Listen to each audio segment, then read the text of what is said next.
Hey everyone, thank you for joining me. I'm a guy called Joe. This is Bootstrapping, guys.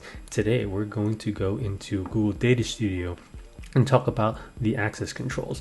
It's actually part 5 of our Google Data Studio Starter series. If you haven't seen the other videos yet, please take a look in the description. We have links to all the videos that we've already previously launched, and also a link to the guide that we have on bootstrapping.tools. It's just a starter guide, so this is just to get you started off with it. If you aren't familiar with Google Data Studio, it's a great business intelligence tool, or BI tool for short, and it's from Google. It's absolutely free. All you need is a Google account. And it's a nice way to take the data set that you have, whether it's in a database or a spreadsheet, and then create beautiful reports out of it. Just like the one that we have up here, which is something that we've been working on from all the other parts. We have a multi-page report that's just talking about our website stats, and we're telling a story here from user stats to page stats, and then finally to search stats, which is connected to Google Search Console. So, like I said, if you haven't watched the other videos, please do. It talks about how you can add in data sources which power your report, as well as adding all the various charts and pages and everything to make it look like a nice and neat report. In today's video, we're actually going to go over the data access controls. And what these data controls actually are, it's actually this add a control button here. You can select different types, drop down, check boxes, input boxes, search boxes, or even sliders. And what this allows you to do is to change or filter down the data sets that you're displaying on your report. Let's say, for example, a date range. That way you can just see what was happening today, or the last 7 days, the last 14, this quarter, year to date, or any of the different date ranges that are pretty typical for a report like this. So let me actually show you how to do it. First thing we're going to do here is, let's say, the data range control, and you'll see it's kind of overlapping with everything. So let's actually move everything down a bit. These two pie charts don't need to be that big. So what we'll do is we'll just shrink those. And what you can do to select multiple different charts on the screen is hit the shift key and then click on the two that you want. So here we'll select that and then shrink it. And then same thing goes for these metrics up top. So I'll hold down the shift key and then click, click, click, and then drag those down. And Google Data Studio will actually help you snap to the grid so that everything is perfectly aligned. So let's take this date range and pull it back here. It doesn't need to be that wide. Let's make it half. And then what you'll notice is on the right, you'll get a couple of options up top here. Instead of an auto date range, we're actually going to use this to control the date range. So let's set this to the last 7 days just to make it easy. Apply that, and you notice everything refreshed, all the different components on the left hand side over here. And that's just refreshing to show you just what happened in the last week. So we see here April 18th over to the 24th is how much data that we have currently. So if you wanted to make one of these charts show a different date range for whatever reason, you can do that. So let's use this one, for example. You click onto it and then you see the data tab, scroll down, and then you're going to see the default date range. It's currently set to auto, which means that it'll use whatever data control is in there. That way you can control all in one place, or you can hit custom, which will then let you select a specific range. So let's say we said last 30 days and hit apply. That'll change this, and you'll notice March 27th all the way to the 24th is being displayed. I typically say, just keep it all as auto unless you really have a reason to display different date ranges. Otherwise it can get a little confusing. So let's move that back to auto, and then you'll see that it's going from 18th to the 24th, just as we intended it to be before. So let's actually show you what it looks like in action.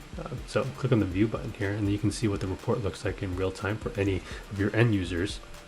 And if you click on that, you get the same calendar view, start date and end dates. You can also select include in today. This is basically the same UI that you would typically find. There's also an advanced one. So if you wanted to do something more specific, instead of the last 7 days, you can do like certain weeks or something like that. You can do today. You can set a fixed date, minus or plus, and then days, weeks. You can choose how that week is, whether it starts on Monday or Sunday, quarters, years, all that. It's actually pretty neat. That way, as you're going through the report, you can talk about, oh, this last week was great. We compare it to the last month. We're doing pretty well. We're trending in a certain direction. basically just tell your story. Do do what you do best. Outside of that, there's also a drop down that I want to show you.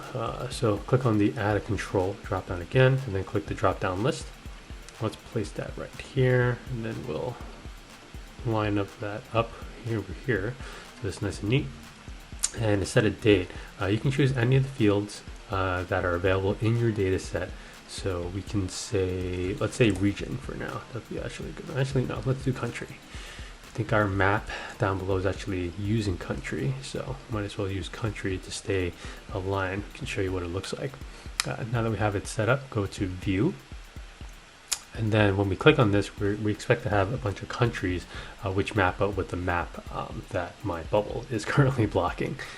Let's click on that, got United States, India, France, all of that.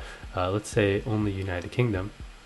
When we select that, it's going to refresh all the data and filter it down to only things that are within the country of the United Kingdom. So these stats, everything has changed, and we can see here that we're only showing things that are within that part.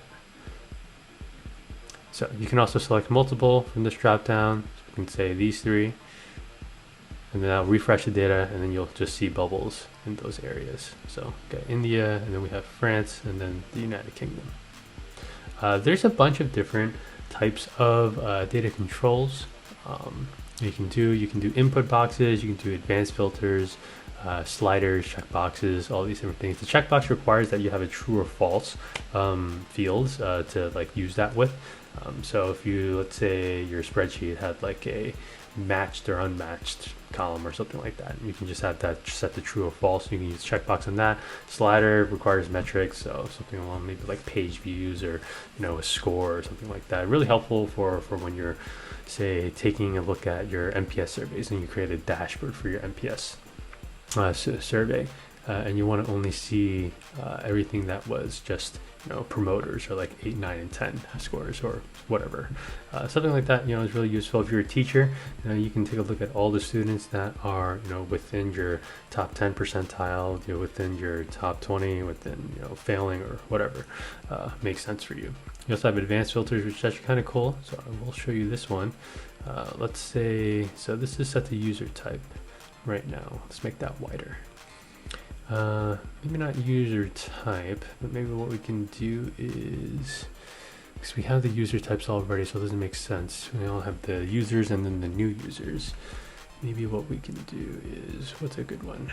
I don't think we have affinity set up. So let's say, what does our data set have? Let's go with something simple. Yeah, sure. Event actions, why not? So let's click on the view.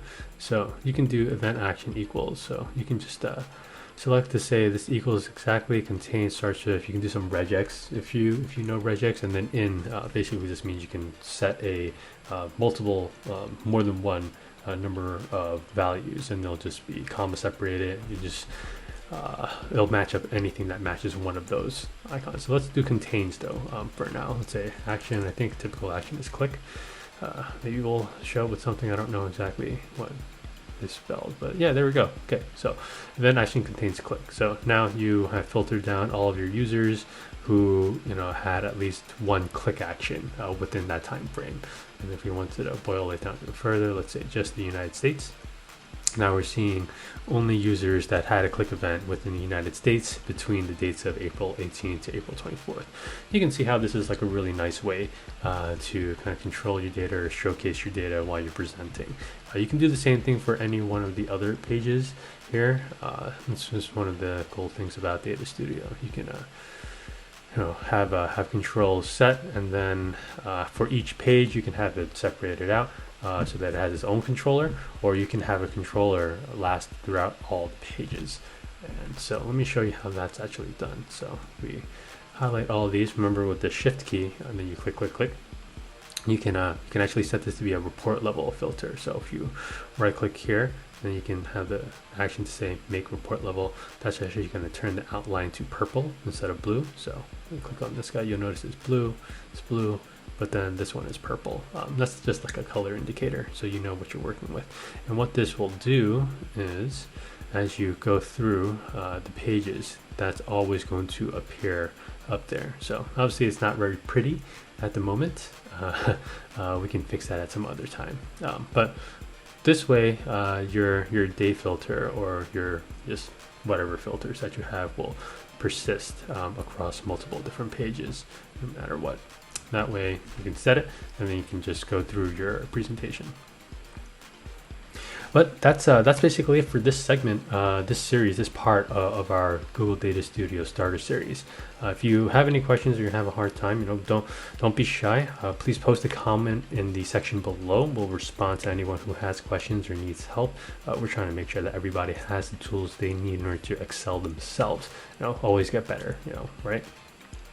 But of course, if you did like the video, please hit the like button. Help other people like yourself find this video and learn how to use DataStudio, which is such a great tool. I really hope that everybody starts to use it more and more, especially in this day and age where the reports and showcasing your metrics is super important. And of course, don't forget to hit the subscribe button, so that you can get notifications about new content, and also the bell, of course. And if you do like it, share it with your friends. We're here to help, so whatever we can do to help you, we'd like to do. But either way, this is Bootstrapping Guides, and we're out.